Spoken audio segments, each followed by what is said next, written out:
Everyone.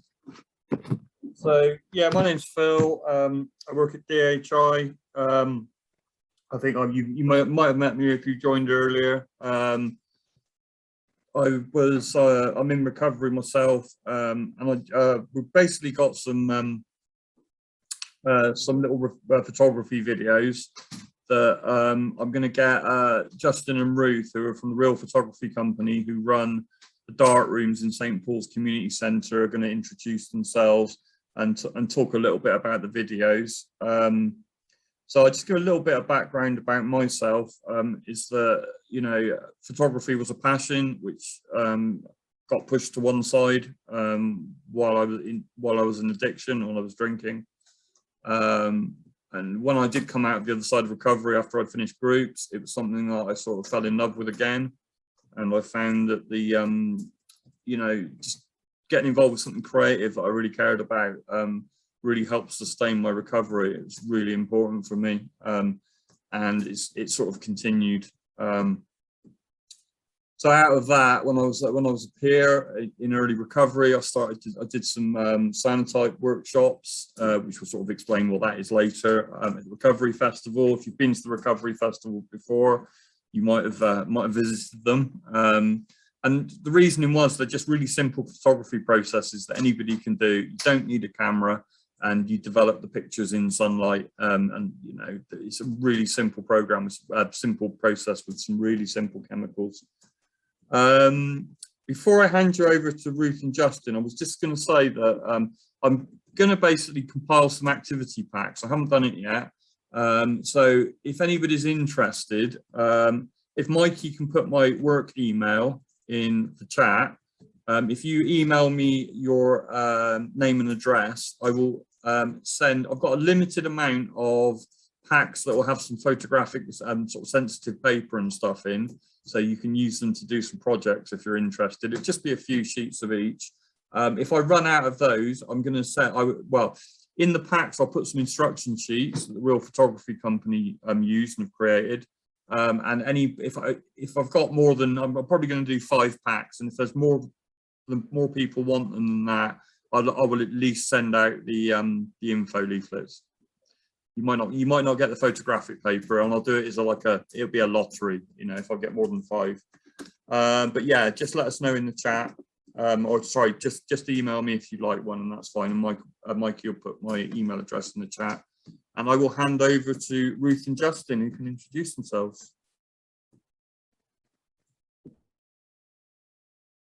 We're on. We are unmuted. Hello. Yay, we're unmuted. Hi, guys. Hi, everyone. I'm Ruth. This is Justin. Hello. We're in the dark rooms at St. Paul's Learning Centre, which is a lovely publicly accessible dark rooms, and Phil is one of our darkroom members. And I believe that Phil has chosen a couple of really easy processes using sunlight and materials that you can easily, well, that Phil is going to give you if you ask him, and using processes that you can easily do at home or outside in your garden. A bit of sun is helpful, but not essential. And Justin's going to show you how to make a camera out of a Tetra Pak. So it's basically with a Real Photography Company, and it's all to do with accessibility. It's all to do with, not to do with how much you've got or all the rest. It's to do with, you know, being able to do photography and be creative. And also it's not too screen based, and there's a lot of interaction, there's a lot of sort of learning, there's a lot of mistakes, a lot of accidents, which is really good fun. So basically we encourage people to sort of not know what they're doing and to sort of just enjoy the whole process. And it also goes back hundreds of years, which is interesting to sort of touch base with the origins of all this stuff, most of which sort of like have been forgotten since we've all been sort of like photographing with our phones, and, you know, more pixels, more fun sort of world. So yeah, it's very experimental, alternative photography. So yeah, we're using the basics of light sensitive materials and making your own camera. It's all a bit do it yourself, and yeah, it'd be great for people to have a go, and well, let Phil know how you got on if you make some images using these processes. Do you want to show the videos now?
Right, okay. So that was cyanotype printing, which I probably should have said first. And the light sensitive paper is made by coating a combination of iron salts onto any type of drawing paper and then exposing it in the sunlight. And you can use flowers, leaves, feathers, lace. You can use acetate images or negatives if you've got them as well. So you can do all sorts of experimentation using the cyanotype paper. And what you get is that beautiful blue image, which is formed by the reaction with ultraviolet light on the iron salts. It always reminds me of, like, you know, Brunel and all the rest, because he was using sort of blueprints at the time of the bridge and the SS Great Britain, and blueprints were where this came from. Herschel in Bath invented them, and it's a way of copying sort of lines, sort of. But Yes. we use it sort of more creatively, I suppose, nowadays, to say, with templates. And some people even use lasers and stuff to create images on them. Oh, yes, I've seen that. And the fact that all it is washing with water. It's such a sort of safe sort of system. It's lovely. It's almost pure, to do with salt and to do with water. And so, yeah, cyanotype's always, you know, great fun to play around with and explore. And it's just up to your imagination, really, what you get through. Yes, and we've been doing some workshops with children over the summer, and young people and adults as well, the public. And lots of people have been making cyanotypes all around Bristol. And actually, anyone who's interested, we're having a cyanotype workshop here at the Learning Centre on the 18th of September. No, it's the 25th of September. Cyanotype Day, World Cyanotype Day. It is World Cyanotype Day. As you all know, of course, yes. So everyone in the world will be making a cyanotype on that day. Not as good as Pinhole Day, but, you know, getting there. We could argue about that. Fight. Okay, I guess we better get on to the next process, which is also very simple and uses photographic paper to make lumen prints. So if you'd like to play that, that'd be great.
Sorry, we muted ourselves. So that's basically, yeah, lumen prints and stuff. And one of the things I've been doing recently is, you know, just getting kids to put their hands on a piece of photo paper. And if it's cloudy, you can get them to walk away for a good 4 or 5 minutes, which is really cool. And then they come back and then they take their hand off, usually the wrong side, because the other side's all stuck to their hand. They look disappointed, and then they peel it off and there's an image of their hand there. And yeah, it's so simple, but it works. There's a lot of wonder. I suppose what we're doing is we're hurling wonder out to people, which I never find any wonder on a mobile phone, but there's quite a lot when it comes to historical photography. And yeah, just to say, Phil will supply you with some photographic paper to have a go with that if you're interested. But when you make a lumen print, it's an unstable image. So rephotograph it on your phone so you've got a digital copy. Because they're sensitive to light and you don't fix the image, it's not permanent. So keep it in a dark box and don't put it on the wall. And with one thing with us, I'm going to evolve this into the joy of finding objects to sort of make pinhole cameras out of. And one of the things I do a lot of is just generally look at my bin, just to think, hang on, what can I use this? Because I'm a pinhole photographer and I use empty containers for pinhole photography. And the other day I just suddenly thought, I'm fed up the back teeth of Tetra Pak things. And so I've been sort of looking into what one can do with these. And there's a great little camera which you can make. I don't know if any of you remember going to school and they get you to make nets out of stuff, but you can cut a Tetra Pak sort of container and then make a lid out of it and make a nice light tight box. And you can put a little pinhole on the top, and then you've just got a little light tight sort of box which you can actually do whole day exposures with. Put a bit of photo paper in and just leave it around. I quite like these things because it just looks like someone's chucked something around. So you put it somewhere on the road and then just leave it for a whole day, get the sun to go across, and then you scan the picture in. It's very weird. I also recently thought, I know what I'll do. I'll make some pinhole binoculars out of some old Tetra things. And what I was impressed with was I spent a good hour or so making these, and they're rubbish, but it's a nice idea. And the other thing about it is they really smell. Have a smell of that. It's very difficult to wash out oat milk. It's one of those things you learn being an alternative photographer. So it's all very bizarre, but it's quite fun. There's a sheet of shower curtain there, and you can, if you look at the sort of clouds and stuff, you can see them upside down and back to front. But it's just really something to put on a bench to sort of like keep people entertained, I suppose. But the Tetra Pak thing, really easy to make, good fun. And like, I didn't know we had a third video. Have we got a third video? Yes. Oh, right. Okay, I'm on. Go for it. Hi there. How to make a pinhole camera out of one of these. Yep. A Tetra Pak. You can get the square ones or you can get the rectangular ones like this. This one had custard in from yesterday's apple strudel and it's still got bits of custard in. Ugh. Anyway, so I'm going to use one of these today. What you need to do first is look at my template or whatever, and you actually draw a line on the carton. You then cut along that carton like what this is. So there's the container, cut along the lines and ta-da! Yep, you have the bottom of the box and these little flaps here. And you then gaffer tape these flaps together and make a lid. Ooh, like that. It's all very clever. And it's sort of like they're light type, which is cool. Use the silvery stuff. It's sort of silver this, not the clear containers. There's some where light comes through. So use the ones who've got a thin piece of metal inside. That makes it light type. So you got your box. It's rather cool. You can make them tall or you can make them short. You have to change the measurements a bit. There's a template which you can see the instructions on to make one like this. The taller they are, the narrower the angle of view.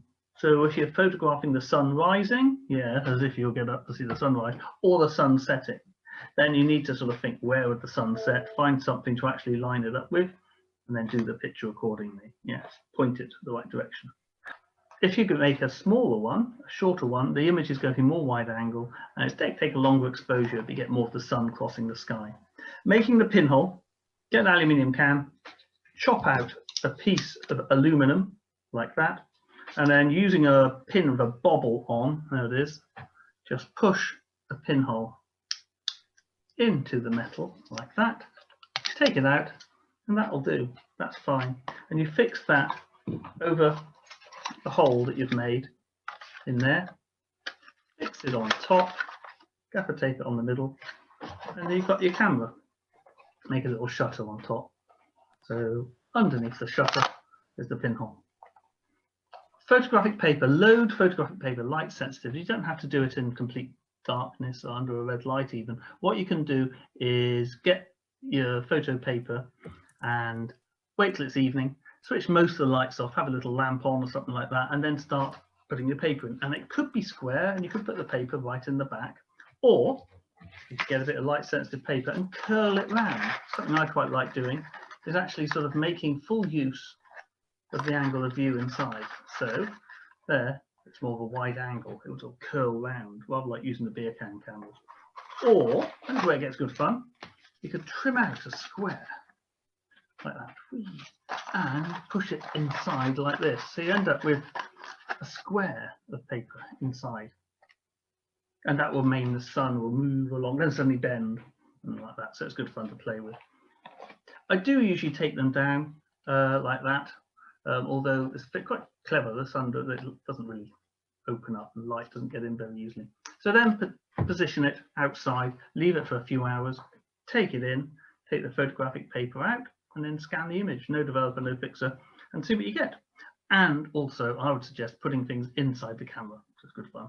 Okay, so that's the Tetra Pak, the Tetra Cam, which is going to revolutionize photography. From today, painting is dead. Yeah. Thank you.